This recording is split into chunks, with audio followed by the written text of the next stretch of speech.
নাগরিককে বঞ্চিত করছে, নাগরিক পরিষেবা থেকে নাগরিকরা বঞ্চিত। জল নিকাশি বন্ধ, সাফাই কর্মচারীদের বলা হয়েছে দেরি বা পিছপা থাকতে, রাস্তায় আলো জ্বলছে না।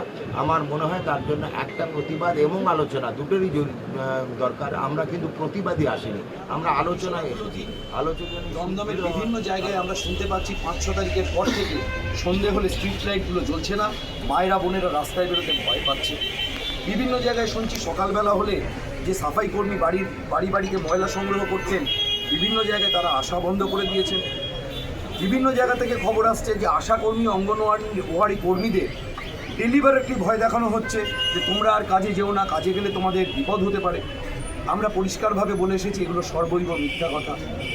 যারা পার্মানেন্ট, যারা কন্ট্রাকচুয়াল, অর্থাৎ যারাই এই পৌরসভার কোনোরকম পরিষেবা কাজে যুক্ত ছিলেন, তারা প্রত্যেকে নিজের নিজের ডিউটি পালন করবেন। এবং যারা পৌরপিতা পৌরমাতা তারা তাদের ওয়ার্ড অফিসে এবং প্রয়োজন পড়লে এই পৌরসভার অফিসে এসে তাদের অফিসিয়াল যে কাজকর্ম সেগুলো করবেন। কিন্তু একটা কথা আমাদের সম্মানীয় বিধাননগর বিধানসভার বিধায়ক শরৎ দত্তবাবু তিনি খুব স্পষ্টভাবে বলে দিয়েছেন, আমাদের এই জেনারেসিটিকে কিন্তু দুর্বলতা যেন না ভাবা হয় বা মিসইউজ যেন না করা হয়। ওয়ার্ড অফিসগুলো নাগরিক পরিষেবা দিতে আমরা দায়বদ্ধ এবং আমরা অ্যালাউ করব, কিন্তু সেখানে যেন পার্টি অফিস না চলে, সেখানে যেন আবার সেই জোড়া ফুলের ছাপ নিয়ে বসে মানুষকে নির্যাতিত করার বা তোলাবাজি করার আস্তানা করে সেগুলোকে না তোলা হয়। এটা কিন্তু আমরা খুব কঠোর দৃষ্টিতে 3 বিধায়কই নজর রাখব। তাই মানুষের কাজ করুন। আবার বলছি পরিষ্কার আপনাদের কাছে বলে যাচ্ছি, বার্তাটা আপনারা পৌঁছে দিন। যে কাউন্সিলররা আজকে আসেননি লজ্জায় বাপের বোঝায়, তাদেরকেও বলে দিচ্ছি আপনাদের মাধ্যমে, এলাকায় ইললিগাল কনস্ট্রাকশন যেগুলো চালাচ্ছেন, স্টপ ইট রাইট নাও। নতুন কনস্ট্রাকশন যদি কি শুরু করে থাকেন, তার ইললিগাল কনস্ট্রাকশন যদি বুকিং নিয়ে থাকেন, রিফান্ড দ্য মানি। কোনো ইললিগাল কনস্ট্রাকশন হবে না, লিগালি কাজ করুন, কেউ বাধা দেবে না। আইন মেনে কাজ করুন, কারোর কোনো প্রবলেম নেই। দুর্নীতি করলে এখানে স্বাস্থ্যকেন্দ্রগুলো ভালোভাবে চলছে না, স্বাস্থ্যকেন্দ্র ভালোভাবে রক্ত পরীক্ষা হচ্ছে না। আমি বলবো আশা কর্মী এবং অঙ্গনওয়াড়ি কর্মীদের শীঘ্র কাজে ফিরতে কোনো ভয় নেই, ভয়ের বাতাবরণ এখানে নেই। পশ্চিমবঙ্গে বারবার বলে দিয়েছি আমরা, ভয় আউট ভরসা ইন। নরেন্দ্র মোদীজি বলে দিয়েছে।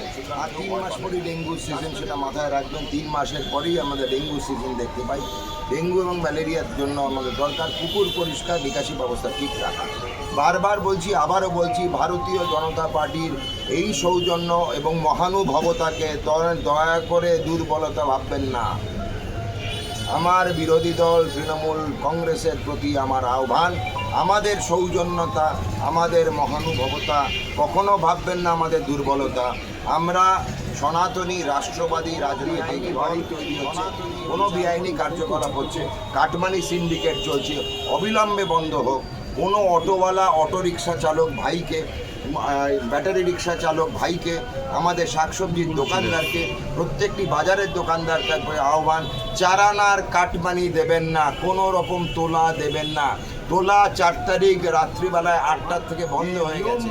আমাকে মদ্যপান করে চালাবেন না, বেশি যাত্রী বা সবারই নেবেন না, এটা মাথায় রাখুন। কিন্তু কোনো রকম কাটমানি, দৈনিক যে কাটমানি দিতেন সেটা সর্বজনবিদিত, সবাই জানি। দৈনিক কাটমানি কোনো সবজি বিক্রেতা, কোনো রিক্সা চালক, কোনো অটো চালক, কোনো দোকানদার, কোনো প্রান্তিক দোকানদার বা ফেরিওয়ালা দেবেন না। কোনো সময় ভারতীয় জনতা পার্টির কোনো কার্যকর্তাকে দেবেন না। সে তৎকাল বিজেপি হোক, হঠাৎ বিজেপি হোক, সে অনুতপ্ত টিএমসি হোক, সে পাঁচিলে বসা টিএমসি হোক, সে চটিচাটা টিএমসি হোক, কাউকেই দেবেন না। কেউ যদি বলপূর্বক কোনো পয়সা চেয়ে থাকে আমাদেরকে দয়া করে জানাবেন, যথাযথ আইনি ব্যবস্থা নেওয়া হবে।